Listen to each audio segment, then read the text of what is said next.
So, 2 awards you're up for today, which I knew would happen. I know it would come. Oh, dope, man. Of course it is. Debut game beyond entertainment, absolutely deserving, and best of luck. I know you guys are going to sweep it, right? So, Thank you. So, a couple of questions for you. At the start of 2025, you guys revealed that you were the first to kind of link up with Pocketpair Publishing, with Surgent, to work on this all-new horror game. Yeah. How did that come about? Where's that going? Is there anything you guys can say about that? It's really funny, man. So we had a chance encounter at the Game Awards. I met up with Bucky then because Bucky was playing. He's Bucky's the face of it, man. Brilliant. And he was playing Zao. He played Zao.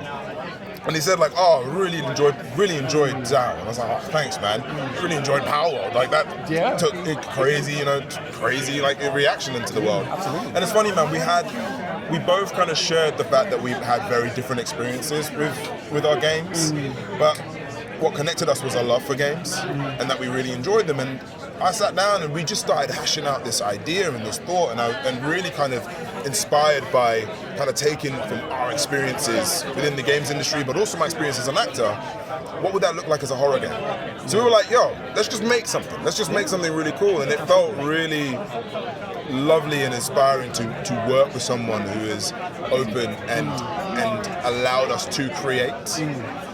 So that's how it kind of came about, bro. It was very natural, man. Hell of a label to be with as well, because I imagine they're going to do some great business, great things. Oh yeah, man, and they just get it. Like they're developers. They understand the difficulties of it. They understand the milestones that you have to hit. Sometimes not be necessarily like the right way of going about it. They adapt. They're flexible, and they're incredibly developer friendly. Like you end up seeing like so many other and this is again just from my experience, like I've spoken with other devs and stuff who've had like horrible publisher relationships, and I've been very fortunate to have not actually experienced that. But Pocketpair have again first time publishing, and they've come in out hitting it out the park, man. So they're really, really good. And it's cool how they started as an indie and now they're giving back because of their phenomenal success. This is it. So this is exactly it. This is why I love them, because they understand that the arts is about continuing that cycle. It's about championing voices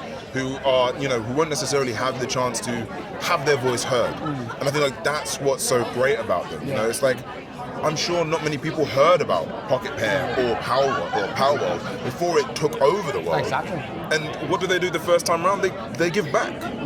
That is so brilliant. And I think that's why I'm so fortunate to be part with them, man. Yeah, absolutely. I mean, last time we caught up, we were talking about Tales of Kenzera.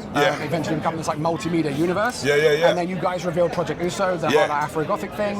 Where has that gone now? Has that been shelved? No. Uso's still cooking, man. I think the way that I'm sort of approaching the design and sort of game dev process is we want to build things that all feed into the next game and then the next game and then the next game. And I think the beautiful thing about the team that we have is we're able to build these foundations that we can just keep adding on and adding new little bits here and there. So Uso's still cooking, man, and it's still very much the universe is still alive, which is really exciting. And there's other games as well. I think the reason why we wanted to reveal Uso was that was one of those games which we felt really passionate about and really not many people do this. Not many people share in the industry something that they're just cooking and seeing what happens and see what happens. And I think, funnily enough, actually, when we announced that was one of the first things that we were talking about with Pocketpair about. And we realized that actually, there were still things that we need to work with and still need to kind of conjure with that game.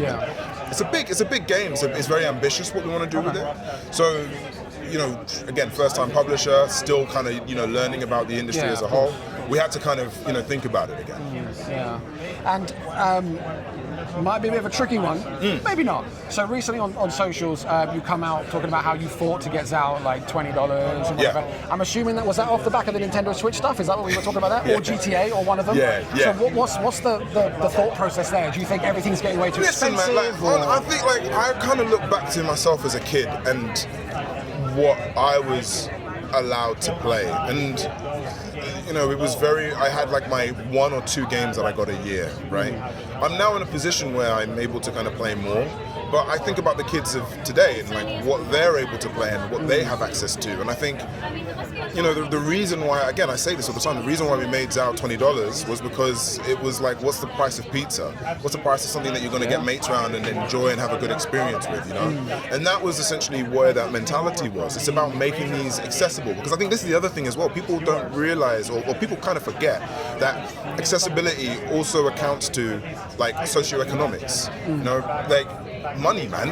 And like we're in a very tough time at the moment. So why make it harder and have that bar of entry so high?